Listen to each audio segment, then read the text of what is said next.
Walaqad khalaqnal insan bi ahsani taqwim. Jeung saestuna kami geus ngajadikeun manusia dina kaayaan anu pangalus-alusna kalawan bentuk anu sampurna.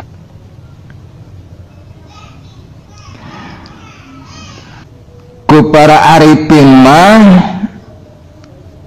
arifin teh ulama-ulama ahli ma'rifat manusia teh disebutna ge jam'iyah. Ari jam'iyah teh nyaeta jama', ari jama' teh majemuk. Ari majemuk teh hartina kumpulan tina pirang-pirang perkara atawa terdiri dari banyak unsur. Mun secara garis besar namanya eta manusia teh manunggalna tilu perkara, baliyah, nuroniyah, kamilah. Ari baliyah nyaeta jasmani anu dijadikeun tina opat anasir alam, nyaeta acining seuneu, acining angin, acining cai, acining bumi. Jadi secara jasmani mah manusia teh nyaeta mangrupakeun tempat kumpulna unsur-unsur alam, disebutna ge alam sogir, jagat leutik atawa alam leutik. Sabab ringkasan atawa rangkuman nu aya di alam teh dirangkum dina hiji makhluk anu disebut manusia. Hartina urang salaku manusia teh aya patula patalina jeung alam. Naon nu terjadi ka alam eta bakal berdampak ka urang. Hartina mun urang ngaruksak alam mangka nu bakal ngarasakeun tina dampak karuksakan eta alam teh urang-urang keneh salaku manusia. Nya kitu deui sabalikna mun urang ngahadean alam mangka nu bakal ngarasakeun dampak tina hadena alam teh saha? Urang-urang keneh salaku manusia. Contohna mun gunung-gunung dibulis tiram, digundulan, dicabutan, leuweung-leuweungna dipelakan beton, dipelakan gedung-gedung bertingkat, gedung-gedung pencakar langit. Walungan-walunganana dijadikeun tempat miceun runtah, mangka mun datang musim hujan teh kumaha anu terjadi? Longsor geus jadi kebiasaan, banjir geus jadi langganan. Eta akibat tina ruksakna alam. Ari ruksakna alam boh di daratan jeung di lautan tiada lain dan tiada bukan eta teh ulah tina leungeun-leungeunna manusia. Saha nu katalangsara ku longsor atawa ku banjir? Pan manusia. Nya kitu deui mun datang usum halodo kahiji sumber cai nagara ring. Sabab gunung-gunungna geus eueuh tangkalan, gunung-gunung jeung tangka-tangkalna eta teh paragineundeun cadangan cai. Jadi resapan air, jadi cadangan cai keur manusia. Salian teh eta gunung-gunung jeung tatangkalan-tatangkalanana atawa leuweung-leuweungna eta teh mangrupakeun paru-paruna dunya anu nyaring berbagai macam radikal bebas, anu nyaring berbagai macam racun-racun anu teu katingali ku mata dohir urang anu aya dina udara. Tapi sabab gunungna dibulistiran, nya bulistir nya karisa pasi sabab beak dikeruk, mangka diantara akibatna teh racun anu aya dina udara teh teu kasaring. Cai tina hujan teu kasimpen dina air tanah, suhu teu kaserep ku tatangkalan, sabab tangkana geus ganti jadi gedung-gedung pencakar langit anu bangunan nama sakurulingna make kaca. Akibatna panen poe anu nyorot ka bumi sabagianana teka serep ku tangkal, sabagianana deui mantul deui ka luhur sabab keuna kana gedung-gedung anu berkaca.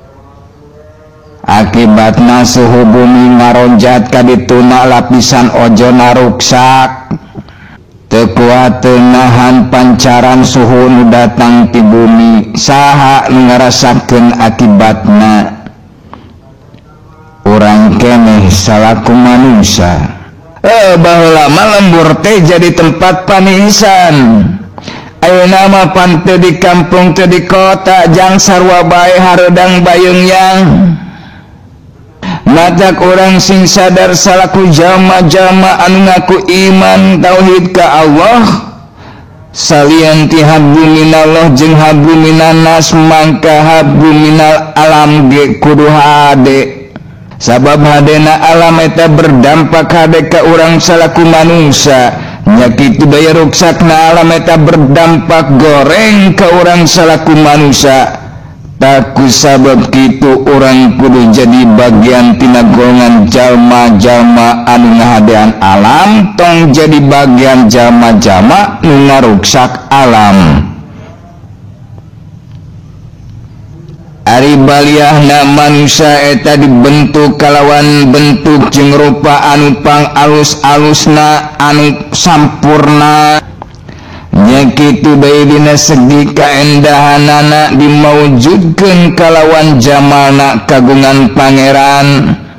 Mun awewe disebut geulis, mun lalaki disebut kasep.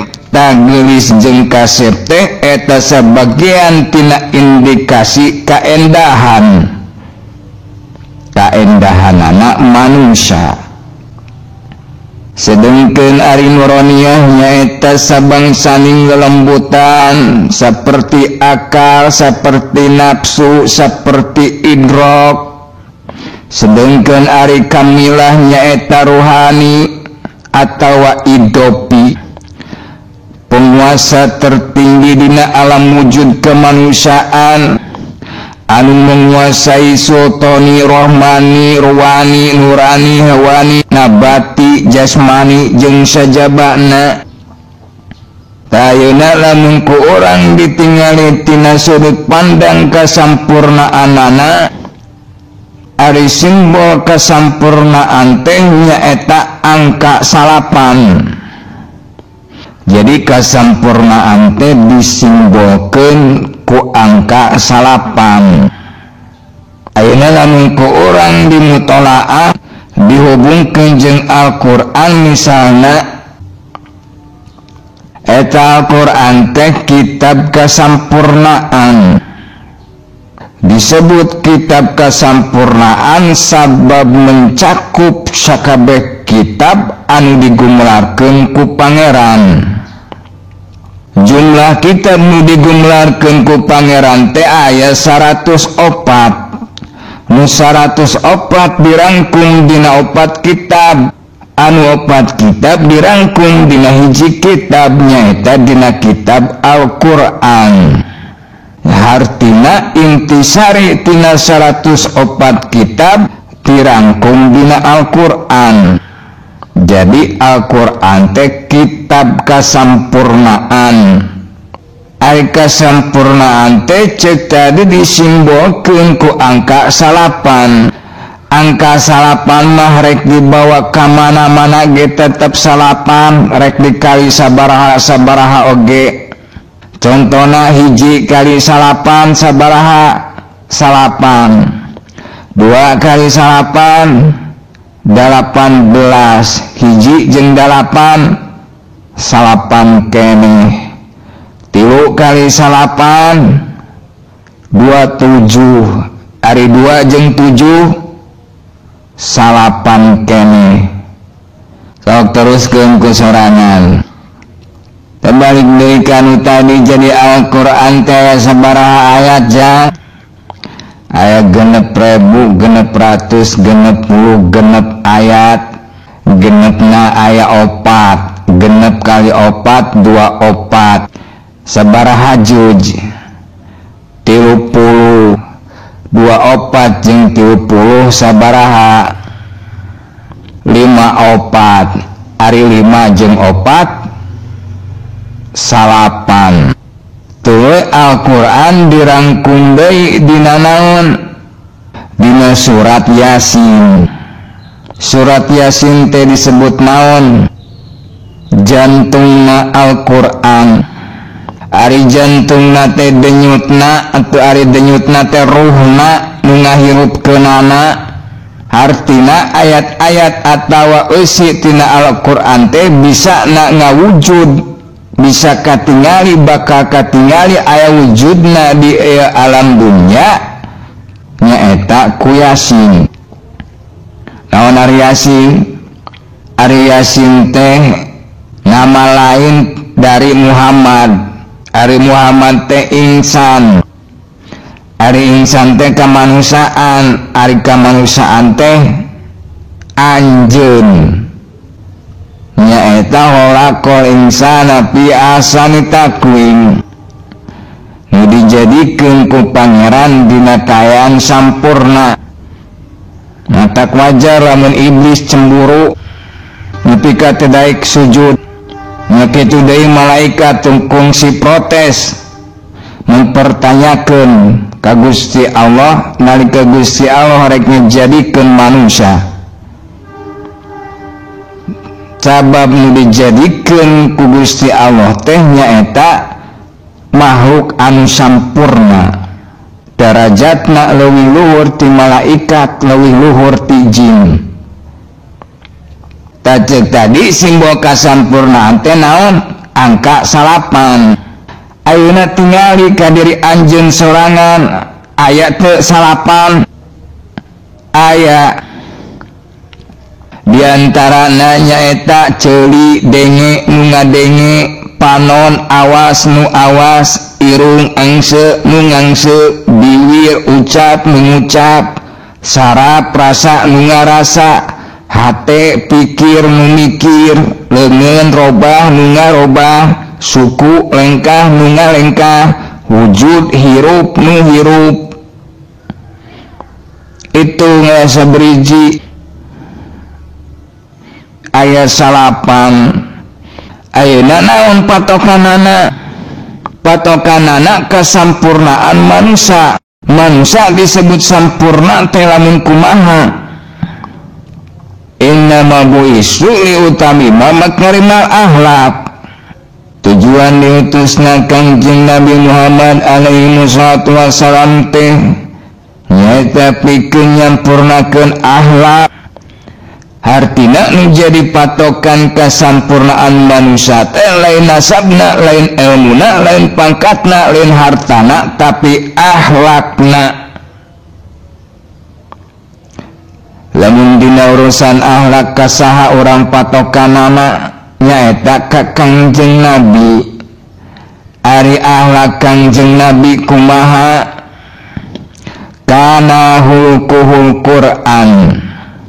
Akhlak Kangjeng Nabi teh tiada lain dan tiada bukan nyaeta Al-Qur'an.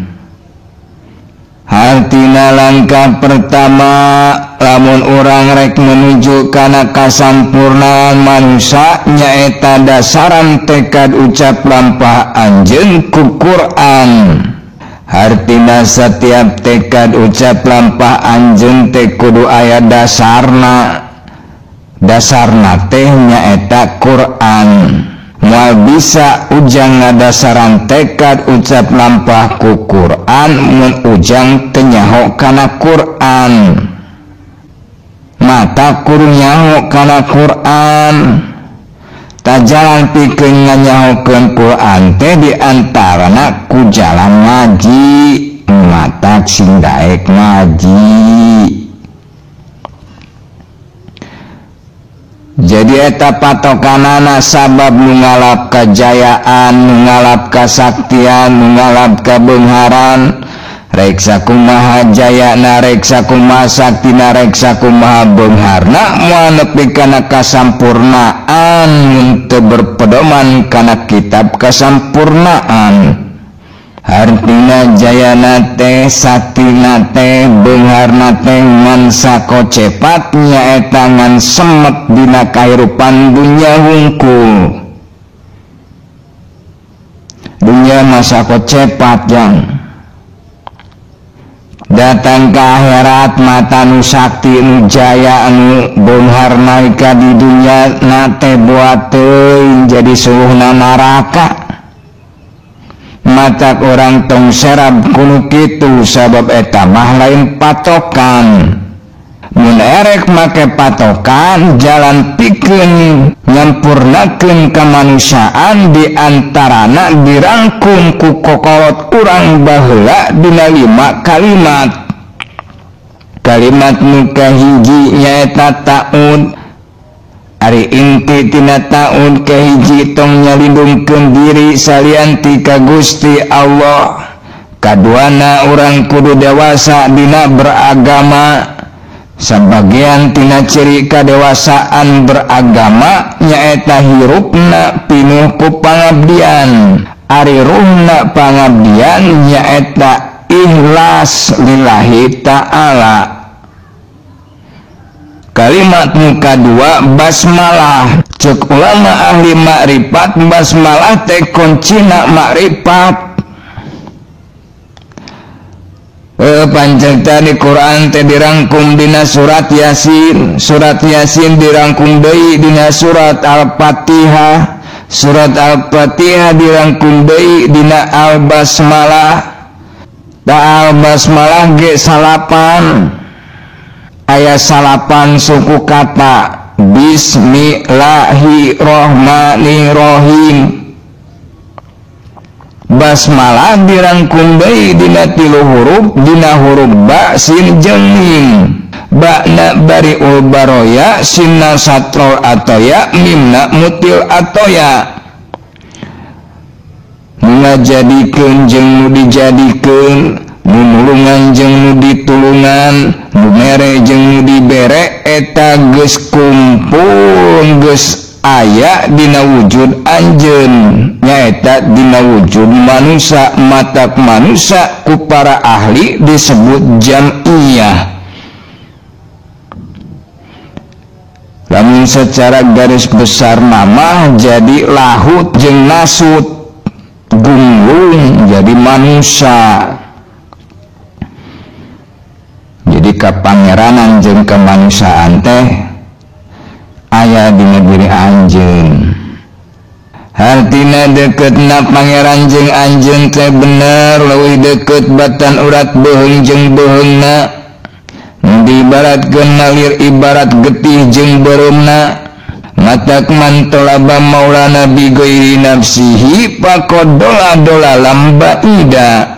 Saha-saha jama nu niangan pangeran kaluar tina dirina mangka bakal sasar kadituna kalawan sasar anu kacida jauhna.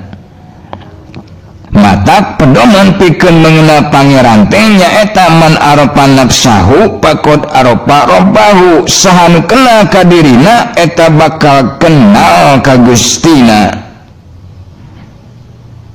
Tuh dina basmalah teh aya 3 asma nyaeta Allah, Rahman jeung Rahim.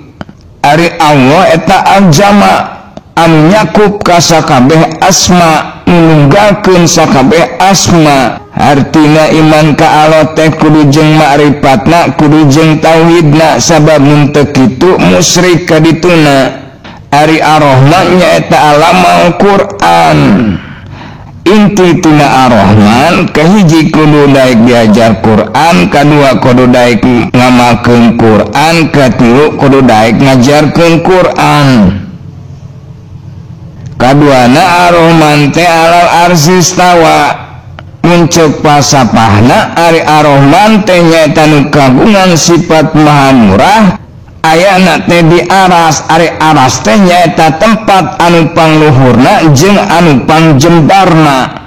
Cokot ke urang pasapahna hartina lamun dikana filosofikeun mah lamun anjeun hayang diluhurkeun jeung hayang dijembarkeun mangka anjeun kudu jadi jalma anu murah hate nyaeta anu daek mere maweh ka papada manusia. Asman katilu arrohim, ari intina dina rohim nyaeta kudu jadi jalma anu nyaahan anu duduhan ka papada makhluk.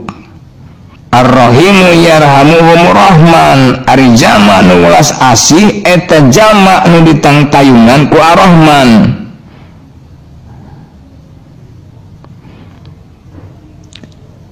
Kalimat nu katilu nyaeta syahadat. Aya syahadat Allah, aya syahadat Rasul.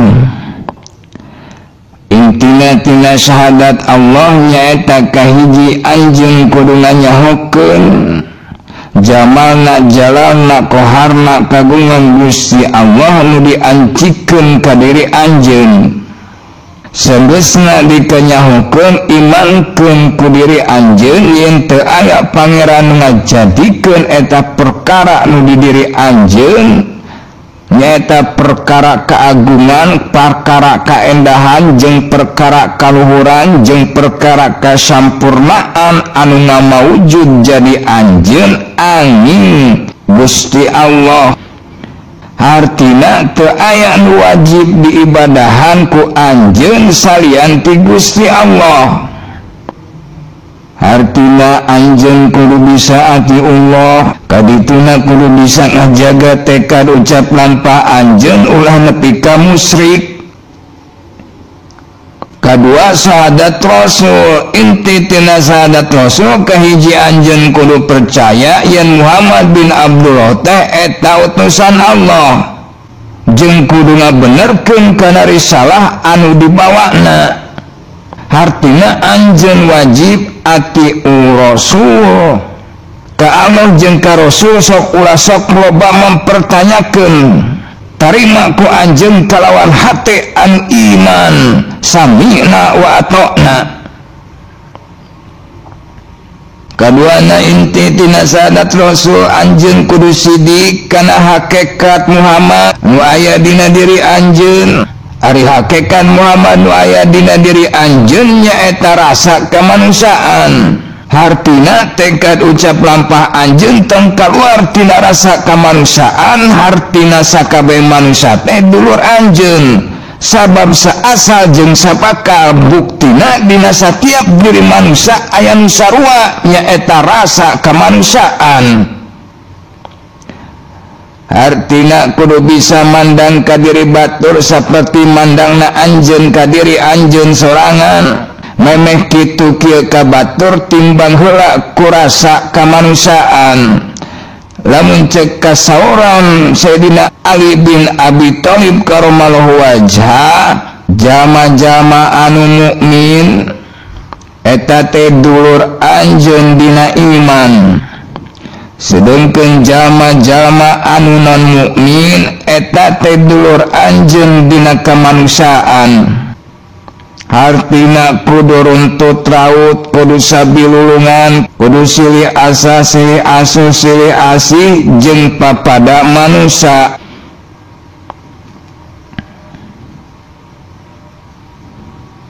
Kalimat nu kaopat nyaeta kalimat istirja, innalillahi wa inna ilaihi raji'un.